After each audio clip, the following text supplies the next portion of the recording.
when we're able to finish this program, we'll really say that we have improved the quality of life for African Americans in the city of Indianapolis. And you will be able to see it.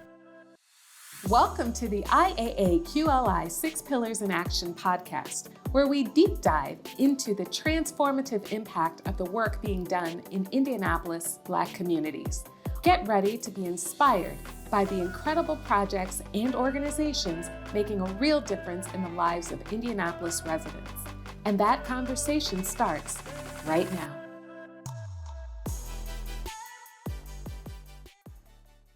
Welcome to 6 Pillars in Action podcast, where we take an in-depth look on the incredible work of the IAAQLI, or the Indianapolis African American Quality of Life Initiative. I am your host, Samantha Douglas, and today we are back with 2 more members of the IAAQLI team, Danica Thomas and Alicia Baird. So welcome, ladies. So happy to have you guys here with us today. Would love for you guys to start out by introducing yourselves and also telling us how you're connected to this work. Great. My name is Alicia Baird, and I am the Director of Grants and Data Management for the initiative. I came into this project at the invitation of Tony Mason, who was telling me about this great project that's happening in the city of Indianapolis. And this is aligned with the work that I've done professionally for 20 years now, as working in grants management with a large education-related foundation in Indianapolis. So I knew the players, I know the landscape. But when he told me about a $100 million initiative that's based in my home community of Indianapolis, focused to improve the quality of life for African Americans in the city of Indianapolis, and what an exciting opportunity to join forces to have tangible impact on my home. Yeah. And so I was really excited to join. And in that process, I know we've talked about the pillars that were defined, but what we hadn't defined was the how we operationalize this work. Yeah. So how do you submit grant applications and things like that? And how is this process going to happen? And so that's why I was brought on board to the process. And when I was in the process, and when we were getting started, I recognized quickly that we needed more help. Yeah. We needed someone else on the team to help with this work, because this was only going to grow. And we were very lean and narrow. And I had mentioned that I knew the perfect person, being Danica Thomas, to join us. And that's me. Yes. So tell us about you, and tell us about you, but then also how you're connected to this. Absolutely. So my name is Danica Thomas. I am the owner of Essential EA. That's my company. And Alicia would call me and she'd say, you're being talked about in rooms you're not in. And, I was always like, I wonder what that means. And so then she started telling me about this wonderful opportunity, of course, being able to help the community. I had 15 years of background in non-for-profit, and so I really knew how important it was for the money to come into our community, for our minorities, for our Black people, to be able to really help our community. And so I was able to interview with Dr. Tishner, Mr. Mason, Mr. Bright. I was able to interview with all of them, and I was able to come on board, and it's just been a wonderful, wonderful experience. That's amazing. I love, every time I talk to you all, just I'm always so fascinated with the team, how you all work together, and how it's brought about such amazing results. And so you started to touch on the process. So when it comes to the grant management process, how are you ensuring that these funds are being distributed efficiently? So we have multiple ways of, making sure that we are, ensuring that we have a pre-award phase, which would include your grant application, you're educating the community about the work that we're doing. The RFPs are being distributed. Training the community to give additional information about the RFPs, and allowing them to respond and receiving the information. Then we would go on to that application process where the grantees, the nonprofit organizations have to submit their grant applications via Smarter Select. It's our grant management system. We made very clear rules up front that all grants would have to go through the same exact process so that we could have consistency. There's Yes. no drop off of applications or anything like that. We're all using the same consistent process, and that would help to have some type of equity as well, Yes. right? Yep. So that way we don't make sure that somebody talked to somebody on the phone, and so then. In that application phase is also a review process that was very, very thought out and thorough because we had 6 different pillars and sometimes 7 that we were entertaining. So we needed not only our initial team, but we needed experts, subject matter experts, to help us do reviews and evaluations of each grant application that came in. And we had to manage and monitor that process. From there, then we moved on to kind of an award phase, right? We had successful applicants that moved to the next phase, and those that we determined will receive grants, then they got pushed to the National Urban League, who is the actual grantee and the recipient of the funds. And so when we sent those names over to the National Urban League, then distributing funds to those individuals, groups. $100 million is a lot of money to give out. Yes, it is. So we're managing a lot of information, a lot of data. Yeah. There's a lot of specifics to get money in the Yes. right places. I know that we would be upset if you had $2,000 that didn't arrive to the right place. No, that's a fact. Try $100,000. Right. Try $100 million. So, when you Yes. start adding zeros, then it becomes even more and more important. Yes. So in this award phase, then we are talking about how funds are distributed from the National Urban League to the grantees.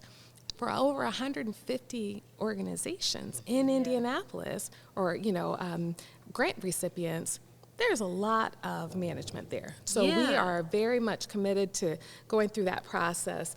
And then also, we've got a post-award phase where we have the data that we receive from interim reports and final reports, and then also site visits and just interacting with both IQLI team members and also external consultants to talk about the good work that's happening in the community. And so I know this is like all of like the less sexy parts of the grant, right? But I think we overlook how important operations is in actually like making sure these things happen. There's always like the big dreamer of things, and then there's always the how person. Okay, yes, I know you want to give away $100 million, but how? And so I think that's where operations comes in, and making sure, like you were talking about, make access equitable, making sure that it's not, just these all different ways of coming into this money, but no, there's a one specific path for everybody that everybody has to go through, that nobody can avoid, and that makes sure that everybody's getting a fair shake at this. Exactly. Yeah, that's incredible. And at the same time, recognizing that there are organizations, we're trying to impact the community of Indianapolis. Yeah. So that means the grassroots organizations all the way to the grass top organizations. Yes. So that could be small startups that we had to educate on how to complete a grant application for this initiative, and helping to train. Yes. And then all the way up to, established nonprofits that can, have projects that are very familiar with this work. But we wanted to treat everybody equally and kind of level the playing field. So we Yes. provided training opportunities in person and online to not only educate about our RFPs, but then also about our application process. And I will say that our application, while it's not the leanest application process of all that I've seen, we always remind people that you're introducing yourself and your organization and the work of your organization to an entire community of potential reviewers, subject matter experts, our team at Indianapolis African American Quality of Life Initiative, and also to our fiduciary the National Urban League. Yeah. So we had to collect enough information. So we're not just saying like, hey, well, what are you going to do? Tell us about that.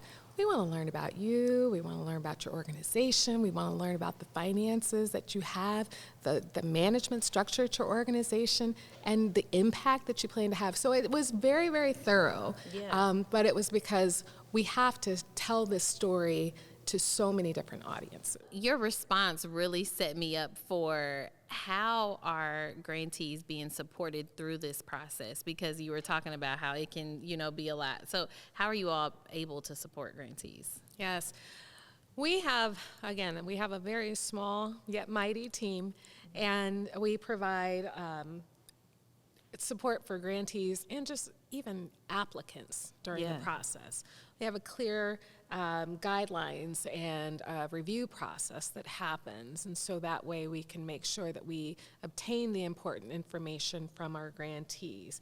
We provide capacity building support in the past for certain grantees who are, working to improve different sectors.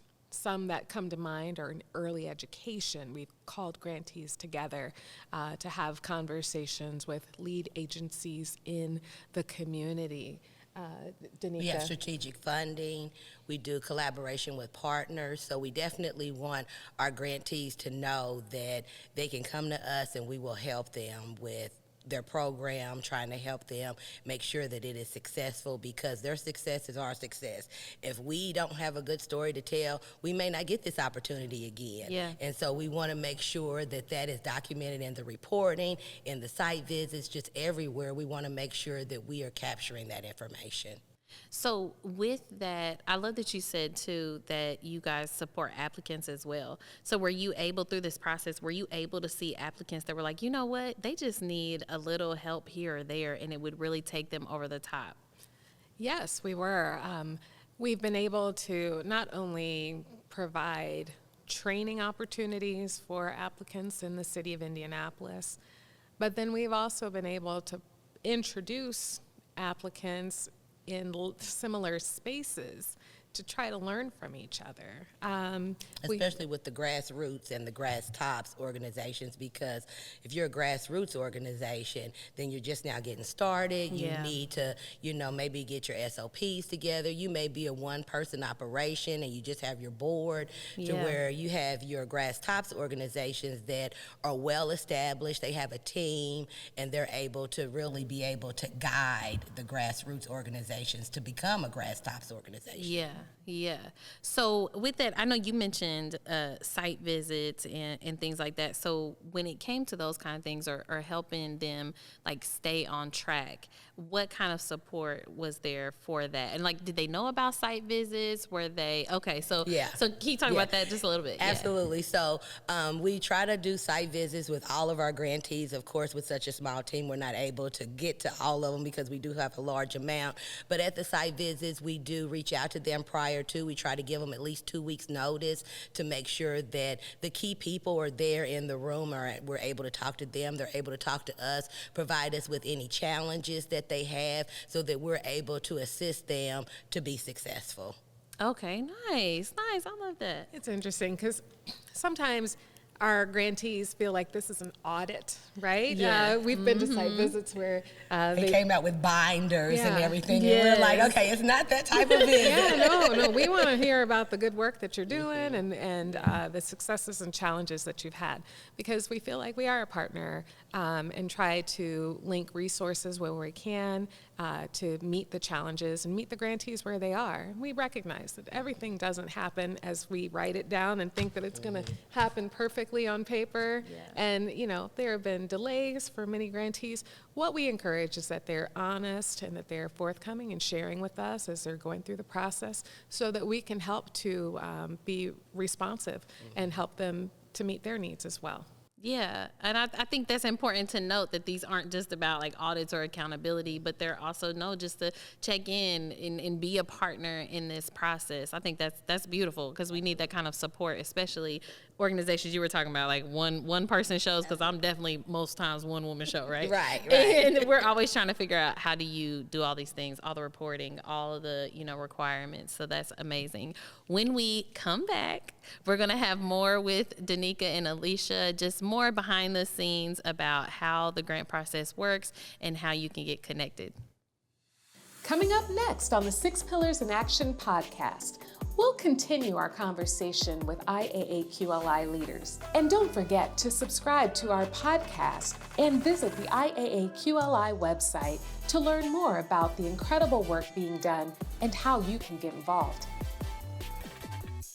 Welcome back to Six Pillars in Action podcast. I'm here still with Alicia and Danica talking about the operations and kind of like the behind the scenes work of the IAAQLI grants. So Danica, I know that you were super excited about the site visits and more so like what you got to see and experience once you got there. So tell us a little bit about that. Absolutely. The site visits are the most exciting part for me because I read so many of the reports, I've read so many of the applications, and then to go out to meet the people that are actually doing this extraordinary work and being able to see the lives that are being impacted, it's just wonderful. I love to see it. I love to see the work that's being done with the school systems. You know, you got universities that we have that are grantees that are helping their students with child care.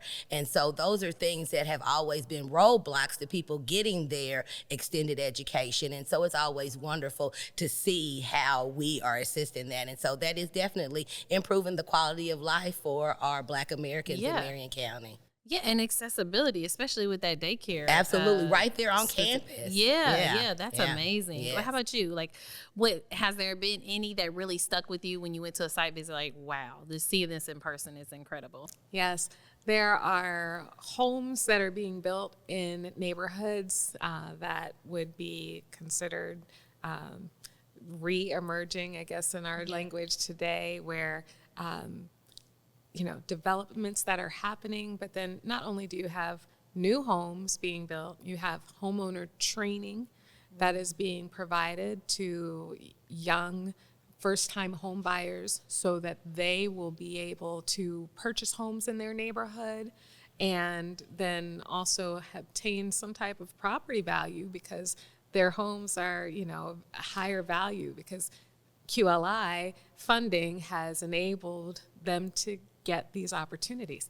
And then there's also the business piece. Yeah. We find that organizations, Black-led, are spending dollars with Black organizations, meaning like businesses, right? Yeah. So the expenses of their program are helping to fund within the community, and the organizations can report back the dollars that they've spent within the Black community. And so there's an economic piece that will come out of this program as it continues and then comes to a conclusion. But when we're able to finish this program, we'll really say that we have improved the quality of life for African Americans in the city of Indianapolis. And you will be able to see it. See it. Yes. Yeah. Whether it be from education, employment, health and wellness, housing, all of our pillars, they're having an impact. And it might be subtle and small because it is spread out, but you will truly be able to see that. And so when $100 million was awarded to the National Urban League, we said, well, how are we going to have an impact?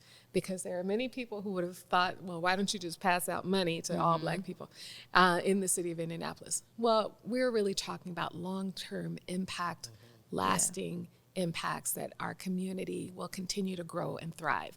Things that we won't be able to measure at the end of this project. I mean, we will see the benefits of this work for a very, very long time.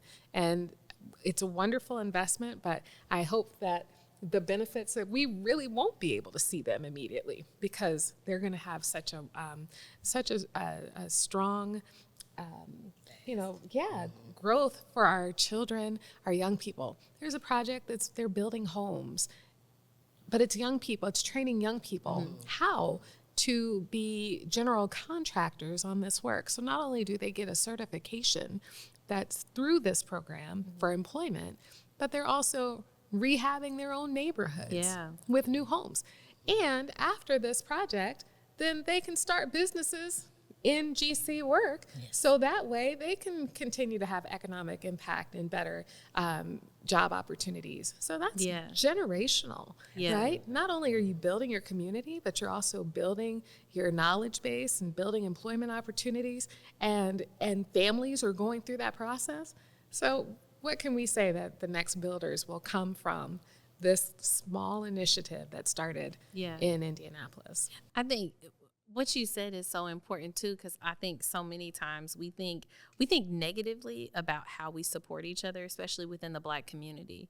And I love that when it comes to grants and stuff, a lot of times, actually, I don't know any small, like especially grassroots Black-led organizations that don't lean on each other for these services. So we're using Black vendors, we're using Black spaces, we're using Black-led organizations to help or consult, or, Black accountants. And so continuing to build economically even beyond this grant. So were you guys tracking that? Was that an intentional thing, or was that something that grew out of this?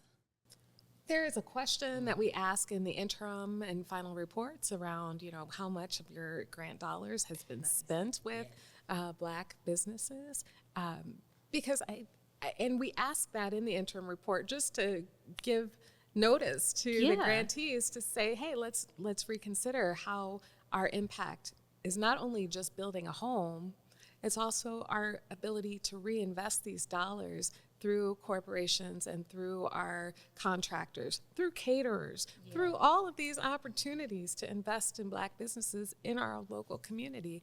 And so, we are reporting on that, and we will continue to collect numbers there. Yeah.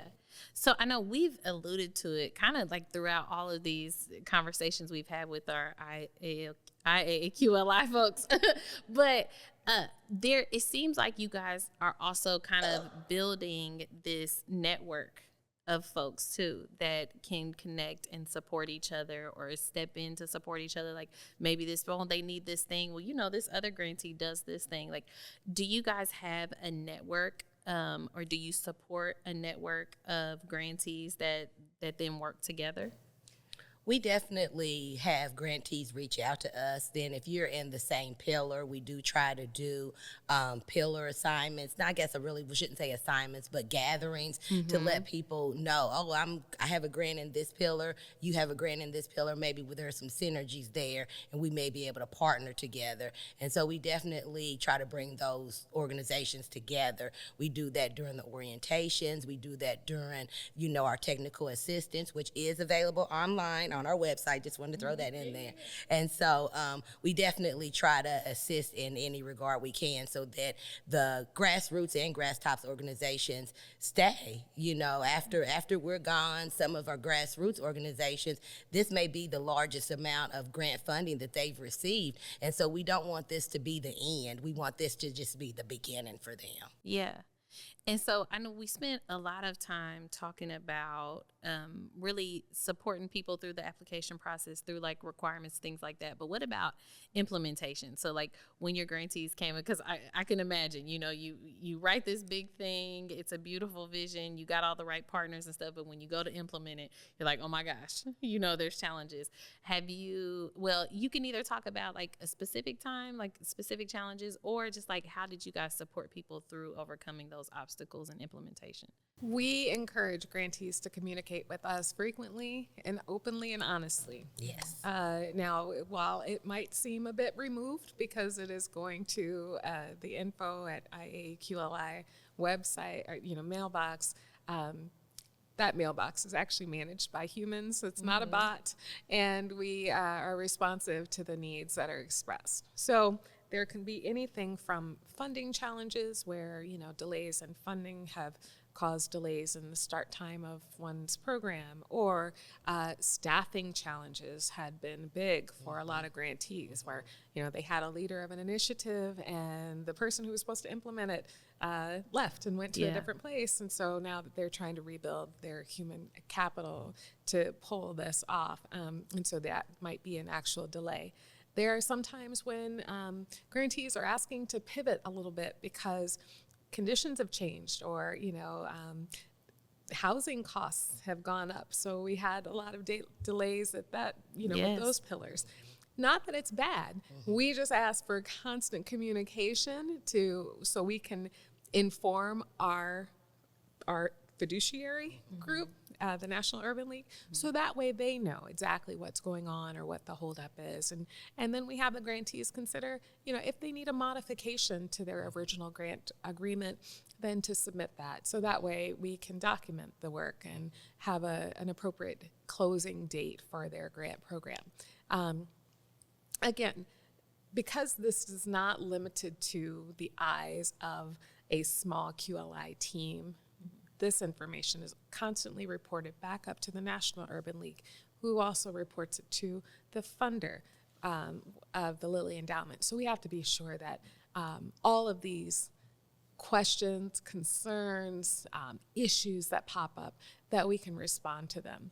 Another secret weapon that we have in our case is that we have a group of outstanding subject matter experts that are consultants with the project, and that where I might not know a particular area and focus area in the pillar, we have subject matter experts that do, and that we engage with them very, very frequently and candidly during the grant management process. So that way they can weigh in when we have questions about things that we might not be familiar with. Yeah. So in hearing you say that, like encouraging people to, share those challenges and be honest and open, like how have you guys worked to cultivate that relationship? Because it takes a lot of trust, especially for small organizations, that I feel like we don't all realize that it's all a struggle back here. Like behind this curtain, listen, we all trying to figure things out. So it's like, how do you help cultivate that trust relationship? I think the site visits do that very well because we're able to see them in person. I think a lot of people do think that the info is just going into no man's land, but it is not. It's being managed by the QLI team. We look at all of those emails, requests, questions, what have you, and we respond. And we just want to make sure that the grantees know that we are there for them, and just being transparent on our end too. I think that helps facilitate the trust on their end. And as long as we're able to speak the same language and be able to communicate with one another, that trust is being built. But the site visits really do help. That's amazing. So I guess, is there, other than that, so really that trust has to be really built like in person then. It's like, is there anything built into it that helps that kind of relationship, like regular check-ins with them outside of the site visits? Or I guess maybe how often are the site visits? Site visits are not as frequent as interim and interim reports. Yeah. So we ask for reporting 4 times a year. Okay. We ask for interim reports kind of twice a year, and then we on those off quarters we ask for a quarterly budget report. That was kind of a management process that was implemented because of the needs for the National Urban League, but that way we can track where an organization and how they're doing on spending down their funds, and then we can also ask them while they're doing their reports, hey, do you need a modification? Are you going to need some additional services or challenges that we need to help you with? It's good, but then it also provides a hands-off type of way, so that way we can, grantees can go ahead and carry out their mission and their work that they're trying to do. So we try not to be oppressive and have an overarching impact on their work too. But really trying to emphasize like a partnership, like we have to work together, like your success is our success. Absolutely. Yeah. Absolutely. Okay, so what's next then? I know we have a lot of people are anticipating another round. So what's next for the IAAQLI grant?